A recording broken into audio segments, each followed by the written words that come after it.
सदाशिवम साहब जिन्होंने अमित शाह को बेल दी उनको गवर्नर बना दिया।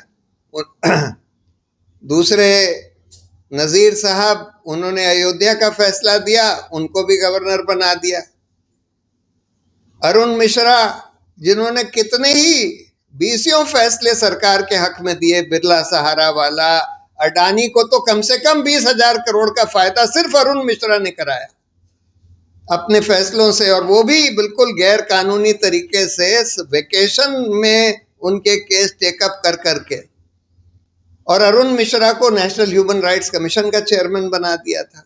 अभी ये खानविलकर साहब जिन्होंने यूएपीए और पीएमएलए को और ज्यादा सख्त बनाने के लिए फैसले दिए, उनको लोकपाल बना दिया है। खासकर जो चीफ जस्टिस बनने वाले हैं उनके ऊपर सारी एजेंसीज को कह देते हैं, पुलिस, एनआईए, ईडी, सीबीआई, कि भाई तुम लोग डोजियर बना लो, इनके ऊपर ढूंढो कि इन्होंने या इनके नजदीकी रिश्तेदारों ने कोई गलत काम किया है, कोई गैर कानूनी काम किया है कभी, और अगर कुछ पकड़ लिया तो उसको यूज करके उनको ब्लैकमेल किया जाता है।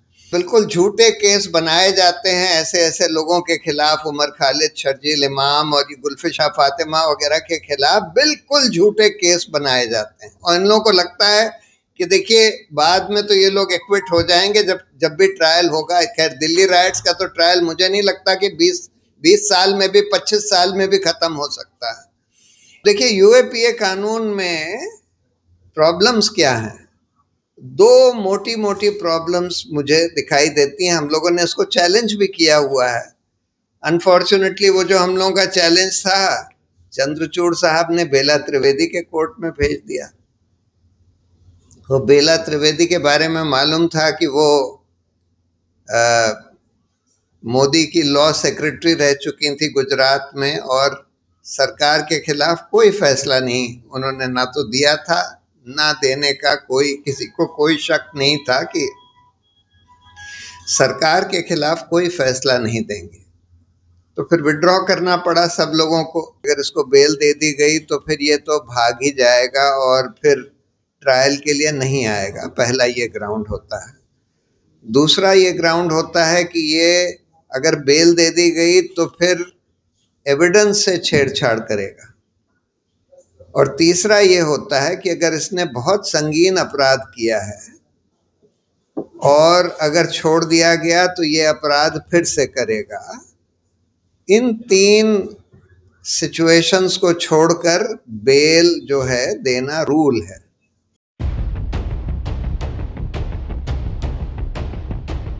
दोस्तों, एक बहुत अहम मुद्दे पर ये चर्चा रखी गई है।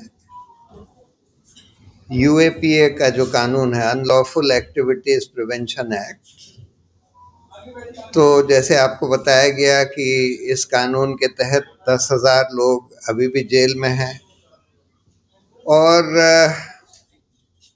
बहुत सारे लोग 5-5, 6-6 साल से जेल में हैं, और कई ऐसे भी लोग हैं जो 5-6 साल से जेल में हैं जिनका ट्रायल शुरू भी नहीं हुआ। जैसे उमर खालिद हैं यहाँ, या भीमा कोरेगांव के जो डेटेन्यूज हैं उनका ट्रायल शुरू भी नहीं हुआ और 5-6 साल से जेल में हैं और बेल भी नहीं दी गई। जो नॉर्मल कानून है बेल का वो ये कहता है, और सुप्रीम कोर्ट इसके बारे में कई जजमेंट्स में कह चुका है कि bail is the rule, jail is the exception. यानी कि आमतौर पर जिसके खिलाफ कोई जुर्म साबित नहीं हुआ है उसको बेल दी जाएगी, चाहे वो मामला इन्वेस्टिगेशन में हो, चाहे वो ट्रायल पर हो, अनलेस तीन में से एक कोई ग्राउंड अगर एग्जिस्ट करता है। वो तीन ग्राउंड हैं कि पहला तो ये कि अगर इसका रीजनेबल ग्राउंड हो ये मानने का कि अगर इसको बेल दे दी गई तो फिर ये तो भाग ही जाएगा और फिर ट्रायल के लिए नहीं आएगा। पहला ये ग्राउंड होता है। दूसरा ये ग्राउंड होता है कि ये अगर बेल दे दी गई तो फिर एविडेंस से छेड़छाड़ करेगा। और तीसरा ये होता है कि अगर इसने बहुत संगीन अपराध किया है और अगर छोड़ दिया गया तो ये अपराध फिर से करेगा। इन तीन सिचुएशंस को छोड़कर बेल जो है देना रूल है। लेकिन हम देख रहे हैं कि यूएपीए के तहत बहुत सारे लोग ऐसे अभी भी जेल में हैं जहां ट्रायल भी नहीं शुरू हुआ, 5-5 6-6 साल हो गए, और जिनके बारे में कोई ये नहीं कह सकता कि बेल दे दी गई तो भाग जाएंगे। उमर खालिद वगैरह के बारे में कोई ये नहीं कह सकता। ना ये कह सकते हैं कि भाई बेल दे दी गई तो सबूत से छेड़छाड़ करेंगे। ना ये कह सकते हैं कि बहुत संगीन अपराध किया है, बेल दे दी गई तो फिर से वही अपराध करेंगे। उनके खिलाफ अपराध क्या है? ये तो एक्यूजेशन है नहीं कि उन्होंने कोई वायलेंस करी है, कोई एक्चुअल टेरर एक्टिविटी करी है। उनके खिलाफ केस ये बनाया गया है कि कॉन्स्पिरेसी करी गई है, यानी कि एक साजिश में ये इन्वॉल्व थे। साजिश थी कि दिल्ली दंगों को भड़काने की, और उसके लिए एविडेंस क्या दिया है? देखिए, उमर खालिद वगैरह के तो तमाम वीडियोस अवेलेबल हैं, पब्लिक वीडियोस। करीब करीब उनकी सारी जितनी भी सार्वजनिक स्पीचेस हैं सभी वीडियो पर अवेलेबल हैं। दसियों स्पीचेस अवेलेबल हैं। हर स्पीच में वो कहते हैं कि अगर हमारे ऊपर हिंसा भी करी जाए तो हमको हिंसा से जवाब नहीं देना है। तो हिंसा का तो कोई आरोप लगा ही नहीं सकते उनके खिलाफ। अब ये लगा दिया है कि भाई साजिश करी कि दिल्ली के दंगे हो जाएं, उसकी साजिश करी। अब उसका क्या प्रमाण है? प्रमाण कहते हैं कि हमारे प्रोटेक्टेड विटनेसेस हैं, उन्होंने बोला है। अब वो प्रोटेक्टेड विटनेस क्या होता है उसका नाम भी नहीं बताते, उसने क्या बयान दिया है ये भी नहीं बताते।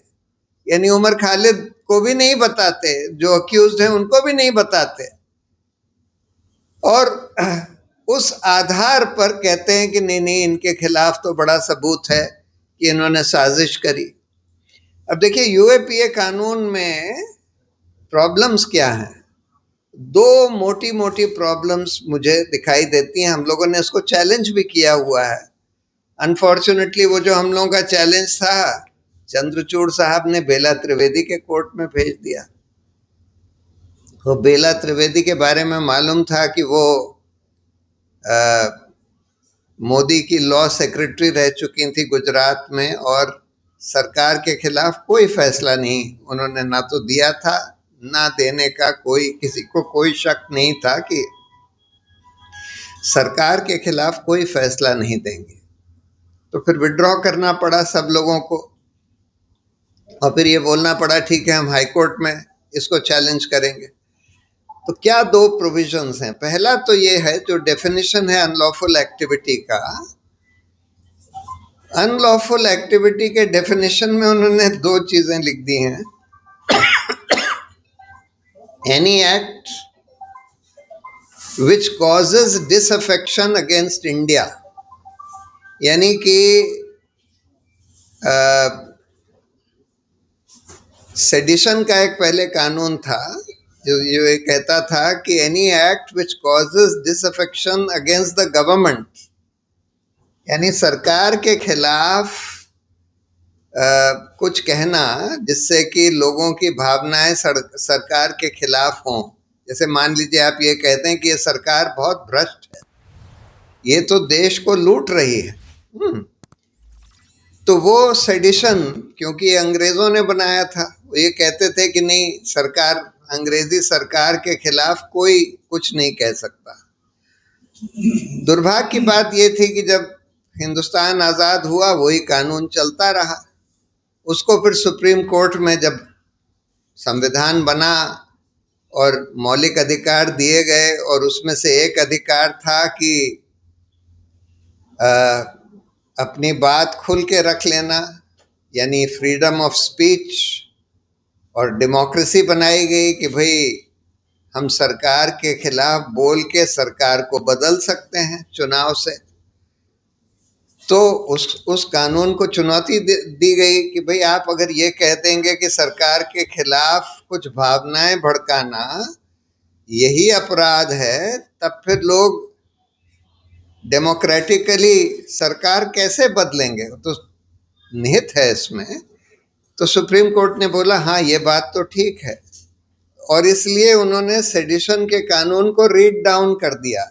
यानी ये कह दिया कि जब तक कोई जना हिंसा नहीं भड़काता या पब्लिक डिसऑर्डर नहीं भड़काता, ये अगर कहता है कि भाई हाँ दंगे कर दो या सब सारा सिस्टम जैम कर दो, कोई कुछ होने ही मत दो, मतलब पब्लिक डिसऑर्डर, या कि यहाँ पर ऐसा उपद्रव कर दो कि कोई सामान्य आदमी कुछ कर ही ना पाए, अगर इस तरह की चीज भड़काता है तब तो आप ये कह सकते हैं कि ये सेडिशन का अपराध बनता है, और नहीं तो वो अपराध नहीं माना जाएगा।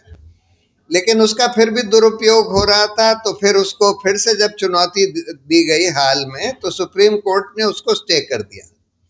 अब ये लोग नया एक वो ले आए हैं, क्रिमिनल प्रोसीजर कोड और आईपीसी और सीआरपीसी, और उसमें फिर से इस सेडिशन को रीइंट्रोड्यूस कर दिया। लेकिन यूएपीए में अनलॉफुल एक्टिविटी, यानी इफेक्टिवली आप कह रहे हैं कि टेररिस्ट एक्टिविटी वो होगी जो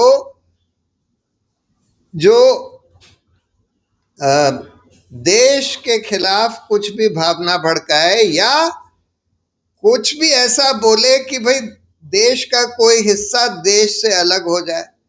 अब देखिए इतिहास में, जैसे मैंने भी एक बार बोला था कि भाई कश्मीर का अगर हमको प्रॉब्लम सॉल्व करनी है तो हम लोगों को कश्मीरियों का दिल जीतना होगा, और हम लोग अगर नहीं जीत पाते तो हमको वही करना चाहिए जो पंडित नेहरू ने एक बार यूनाइटेड नेशंस में बहुत पहले बोला था कि भाई हम प्लेबिसाइड करवाएंगे और कश्मीरियों से ये पूछेंगे कि भाई आप क्या चाहते हैं, आप हिंदुस्तान के साथ रहना चाहते हैं, पाकिस्तान के साथ जाना चाहते हैं, या स्वतंत्र देश बनाना चाहते हैं, क्या चाहते हैं, उसका हम प्लेबिसाइड करवाएंगे। अब इस कानून में तो अगर ये भी कोई बोल दे तो उसको भी अनलॉफुल एक्टिविटी माना जा सकता है, क्योंकि आप ये कह रहे हैं, चाहे आप बिल्कुल अहिंसा पूर्वक कह रहे हैं, आप ये नहीं कह रहे कि हिंसा से, लेकिन आप ये कह रहे हैं कि भाई मेरी राय ये है कि ऐसे पेचीदा मुद्दे को सॉल्व करने का करेक्ट तरीका ये होगा कि भाई कश्मीरी लोगों से पूछ लिया जाए कि वो चाहते क्या हैं। जबरदस्ती उनकी मर्जी के खिलाफ उनको आर्मी के बल पर जबरदस्ती रखना, उससे किसी का कोई फायदा नहीं होने वाला है। लेकिन इसको भी इस कानून में अनलॉफुल एक्टिविटी माना जा सकता है।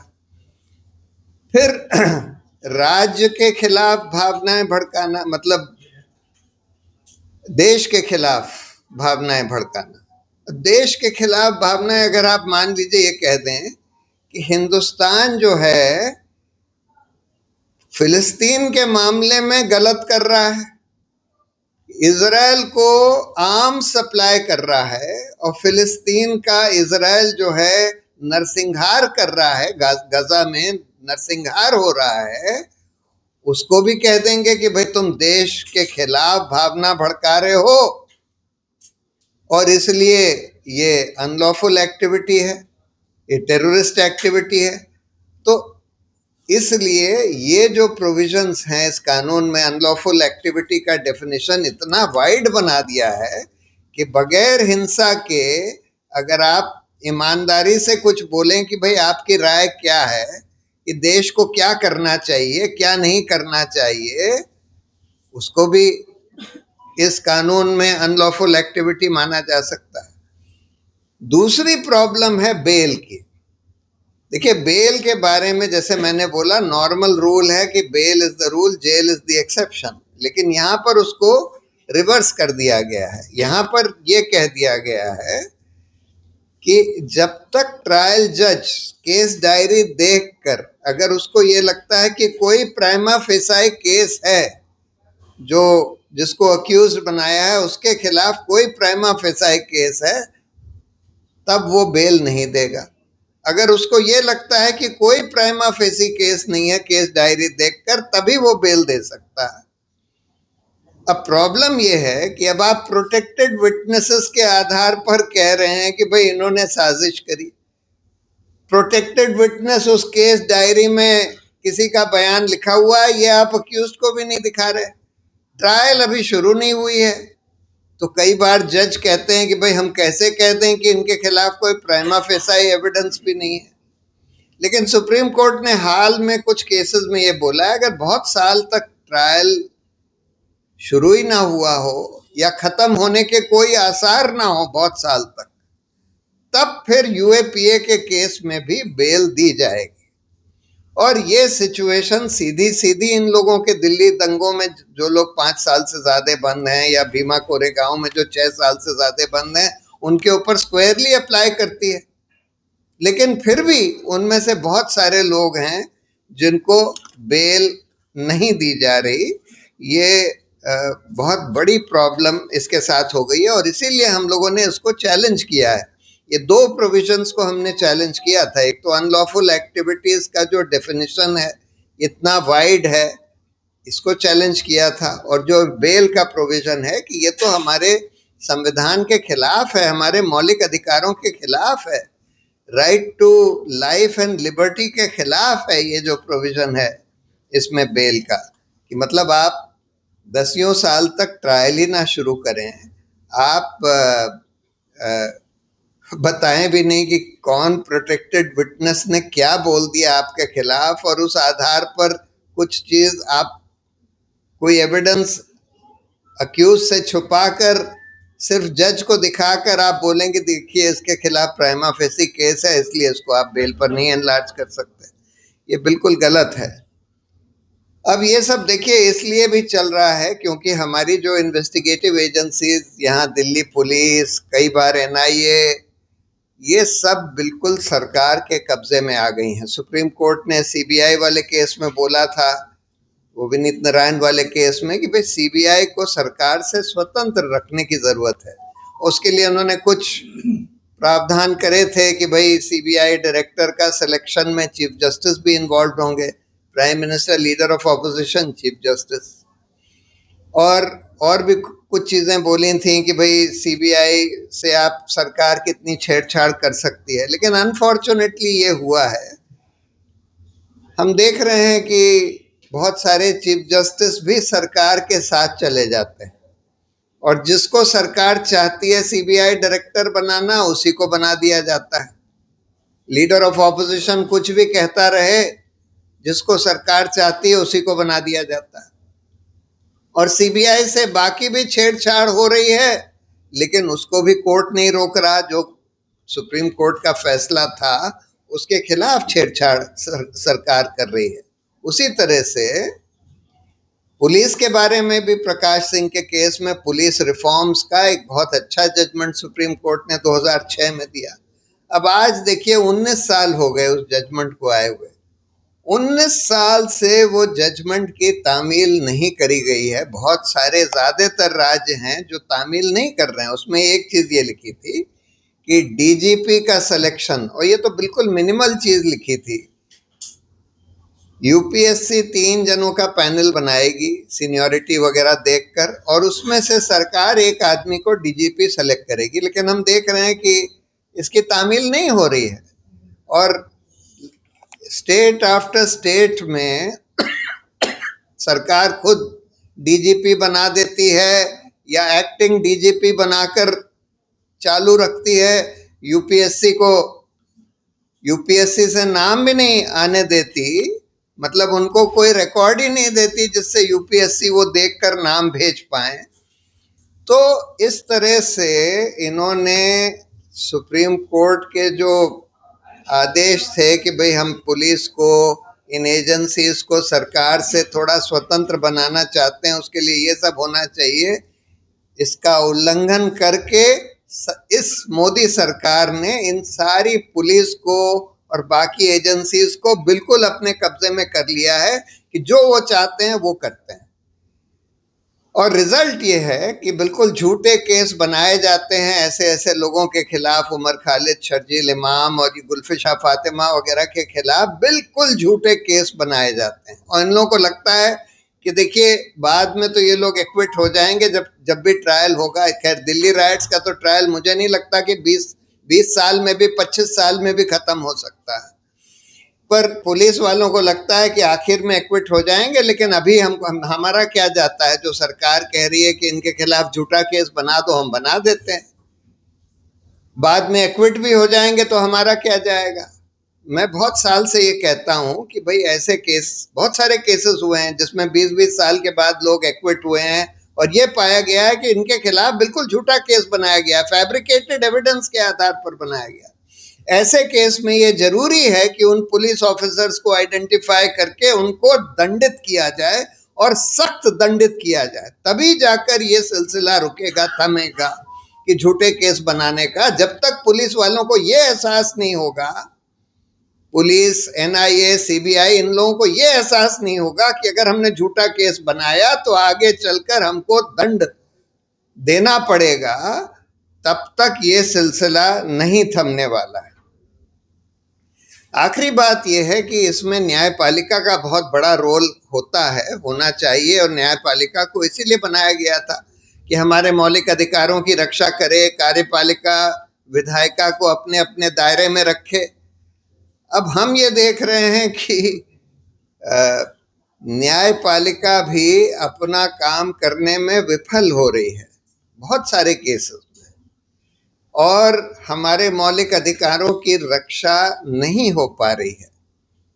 उसका ये कारण है कि धीरे धीरे इस मोदी सरकार ने कई हथकंडे अपनाकर न्यायपालिका की स्वतंत्रता खत्म कर दी है। जब हमारा संविधान बनाया गया तो उसमें जो उच्च न्यायालय और उच्चतम न्यायालय के न्यायाधीशों के खिलाफ सरकार को कोई डिसिप्लिनरी पावर नहीं दी गई। उनको हटाने के लिए इम्पीचमेंट करना होता है, जो बहुत मुश्किल प्रोसेस है। तो उसको समझा गया कि भाई इसके वजह से ये जज लोग जो हैं सरकार से स्वतंत्र रहेंगे। लेकिन हम ये देख रहे हैं कि आज आधे से ज़्यादा जज न्यायपालिकाओं में, चाहे उच्च न्यायपालिका हो चाहे उच्चतम न्यायपालिका हो, सरकार से स्वतंत्र नहीं है। और उसके कई कारण हैं। एक तो जो अरुण जेटली ने एक बार पार्लियामेंट में बोला था कि भाई इनको सेवानिवृत्ति के बाद नौकरी दूसरी दे दी जाती है बहुत सारे जजों को, और उससे इनको प्रभावित किया जाता है। वो कहते थे कि the post retirement jobs given to जजेस influences their pre retirement judgments. बिल्कुल सही बात कहते थे। और यही हम देख रहे हैं कि देखिए कुछ जजों को राज्यसभा का मेंबर बना दिया गया, कुछ जजों को जिन्होंने सरकार की बहुत सेवा करी, गोगोई साहब ने खूब सेवा करी सरकार की, और सेवा करने के बाद उनको राज्यसभा का मेंबर बना दिया। और राज्यसभा जाते वाते नहीं, उनको आलीशान लुटियन जोन में बंगला मिला हुआ है। उनका अटेंडेंस रिकॉर्ड देख लीजिए, 100 में से 2 दिन जाते हैं पार्लियामेंट में, ना कभी कुछ बोला है पार्लियामेंट में, ना कुछ कंट्रीब्यूशन है, बस उनको एक बंगला दे दिया गया है। और इस वजह से लुटियन जोन में, और एक तो ये है, बहुत सारे जजों को गवर्नर बना दिया। सदाशिवम साहब जिन्होंने अमित शाह को बेल दी, उनको गवर्नर बना दिया। दूसरे नजीर साहब, उन्होंने अयोध्या का फैसला दिया, उनको भी गवर्नर बना दिया। अरुण मिश्रा जिन्होंने कितने ही बीसियों फैसले सरकार के हक में दिए, बिरला सहारा वाला, अडानी को तो कम से कम 20,000 करोड़ का फायदा सिर्फ अरुण मिश्रा ने कराया अपने फैसलों से, और वो भी बिल्कुल गैर कानूनी तरीके से वेकेशन में उनके केस टेकअप कर करके।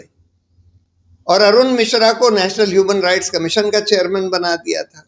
अभी ये खानविलकर साहब जिन्होंने यूएपीए और पीएमएलए को और ज्यादा सख्त बनाने के लिए फैसले दिए, उनको लोकपाल बना दिया है। तो ये एक प्रॉब्लम है। दूसरी जो इस मोदी सरकार ने करी है कि कानून ये कहता है कि जजों का चयन सुप्रीम कोर्ट के सीनियर जजेस करेंगे, और सरकार के पास एक ही राइट है, अगर उनको कुछ नाम अच्छे नहीं लगते तो वो नाम एक बार कोलिजियम को रीजंस के साथ वापस कर दें। उसके बाद अगर कोलिजियम जो है, सीनियर जजेस का कोलिजियम, यूनानिमसली उन नाम को फिर से भेजता है तो सरकार को कोई अब ऑप्शन नहीं है, उनको वो अपॉइंट करने ही पड़ेंगे, ये कानून कहता है। लेकिन इस मोदी सरकार ने एक नया तरीका अख्तियार किया है। अगर उनको जो जजेस जो नाम भेजते हैं, देखिए आमतौर पर अब तो ये हो रहा है कि न्यायपालिका सरकार के इतने प्रभाव में आ गई है कि नाम ही ज्यादातर वही भेजते हैं जो सरकार चाहती है।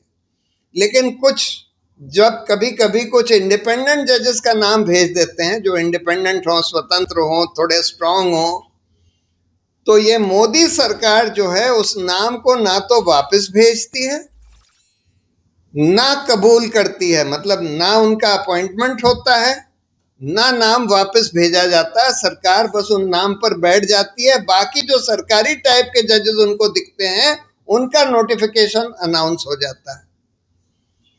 कभी कभी चीफ जस्टिस जब बार बार कहते हैं कि भाई आपने, हमने नाम भेजे थे, आपने कुछ बोला नहीं, बोलिए तो, कुछ तो बताइए क्या आप चाहते हैं, तब फिर सरकार वापस करती है नाम।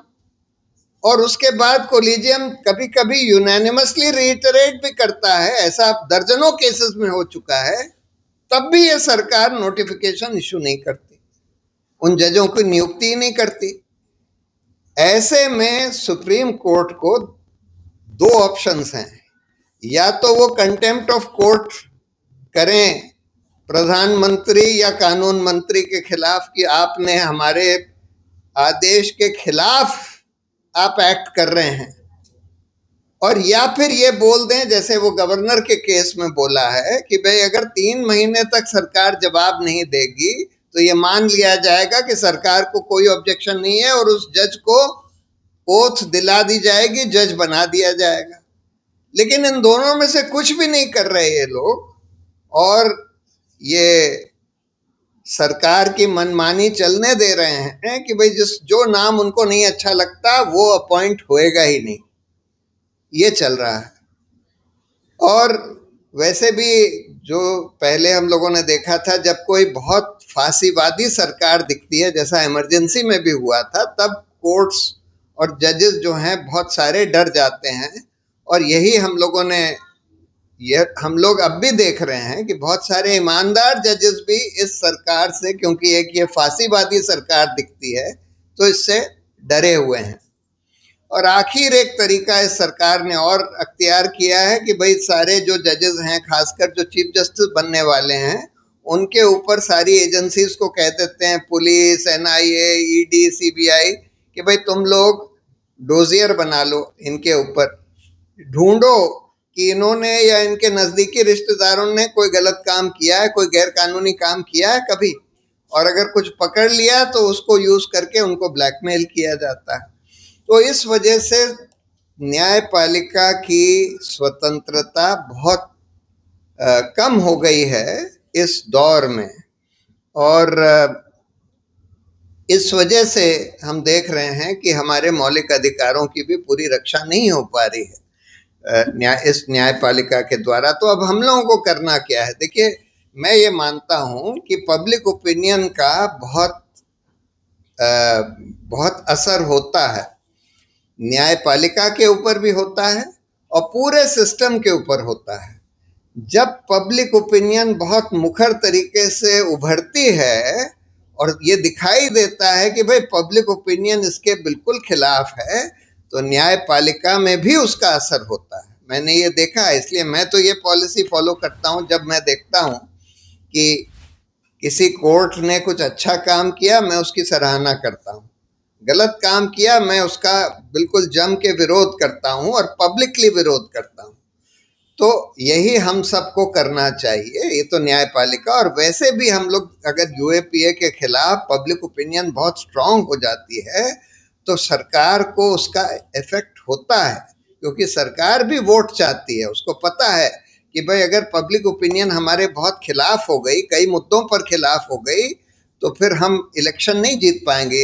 ये बात सही है जो कही गई कि आजकल इलेक्शन कमीशन, क्योंकि ये भी सरकार के बिल्कुल चंगुल में आ गया है, उसको इस्तेमाल करके, उसका दुरुपयोग करके ये लोग हर तरह से मैनिपुलेशन कर रहे हैं। अभी एक एनालिसिस निकली, ये एक बाय इलेक्शन हुआ था यूपी में कहीं, जिसमें कि मुसलमानों को वोट ही नहीं करने दिया गया। आप ये देखेंगे कि जहां मुसलमान की परसेंटेज जिन पोलिंग बूथ्स पर ज़्यादा थी, वहां पर वोटिंग परसेंटेज बहुत कम हुआ।